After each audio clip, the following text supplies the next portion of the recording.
Your time starts now. Good luck. 10, 9, 8. In a culinary age filled with die-hard competitions, Jason, answer me! outlandish kitchen tools, and crazy ingredients, Artichoke liqueur and lamb heads. one person remains unfazed and unaffected. So tonight we're having a birthday celebration, and of course, you have to have a birthday cake. So I'm making panko-crusted mustard chicken, which is so delicious.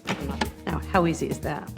Easy and tasty recipes are what Ina Garten, better known as the Barefoot Contessa, is all about.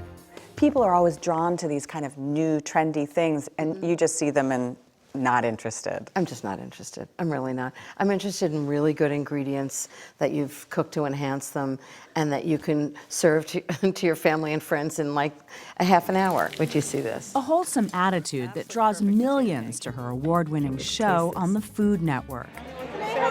And Garten recently came out with her 9th cookbook. Her previous 8 have all been bestsellers.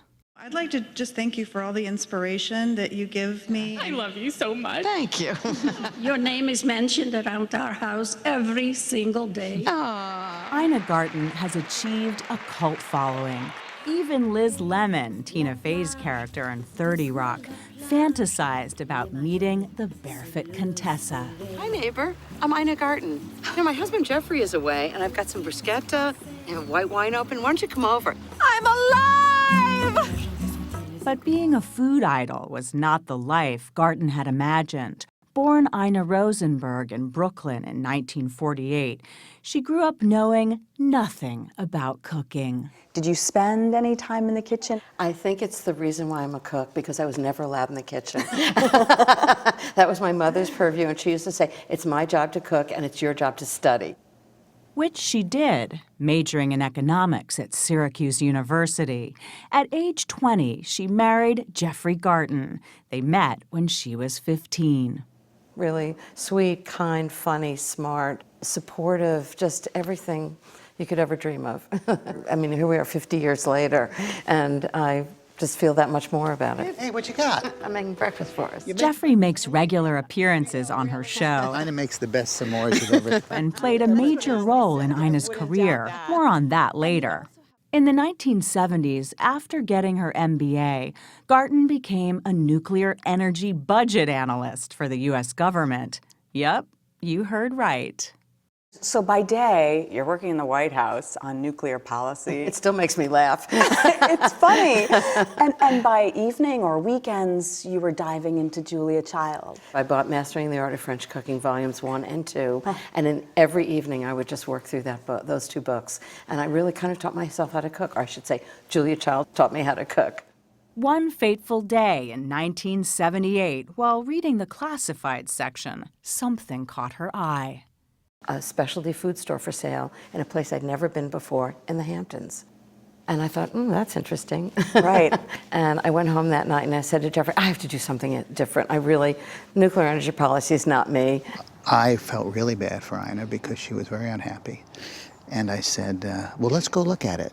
Never, ever dreaming. Well, you didn't tell me that. Against better judgment, Garten took the plunge and bought the tiny shop in Long Island, New York, called the Barefoot Contessa, named after the 1954 movie. My parents were horrified. But Jeffrey just said, if you love doing it, do it. So she poured her heart and soul into the store, often working 12 hours a day to keep things afloat. I was exhausted but exhilarated. And I would go home thinking, I have to go to sleep. I just have to go to sleep. And I go, I don't know, there's a chocolate cake that I really need to retest. And I'd be back at the store at 11 o'clock at night. The hard work paid off. She grew the business by giving her customers what they wanted. Even Martha Stewart took notice. Coconut cupcakes are one of the trademarks of Barefoot Contessa. It's a coconut pound cake with a cream cheese frosting and coconut on the top. Those same cupcakes still stand the test of time. And we have a frosting that's made with cream cheese, butter, confectioner's sugar, and I actually add vanilla and almond extract, so I'm just going to ice some What for I really us. like about your technique is you don't shy away from the frosting. I really like that a lot. Well, isn't it an icing delivery system, the coconut cupcake? That's right. Today, at 67, Garten has built a culinary temple in her barn devoted to her passion. So this is the French section. Okay. This is the I use them all the time section. A whole library filled with cookbooks, Use the blade, have it go back and forth. a kitchen just for her show, a short walk from her house in East Hampton. I can't believe I get up in the morning, I leave my house, I walk to the barn, and I get to cook with my friends. One of the great gifts that you can give people is to cook for them.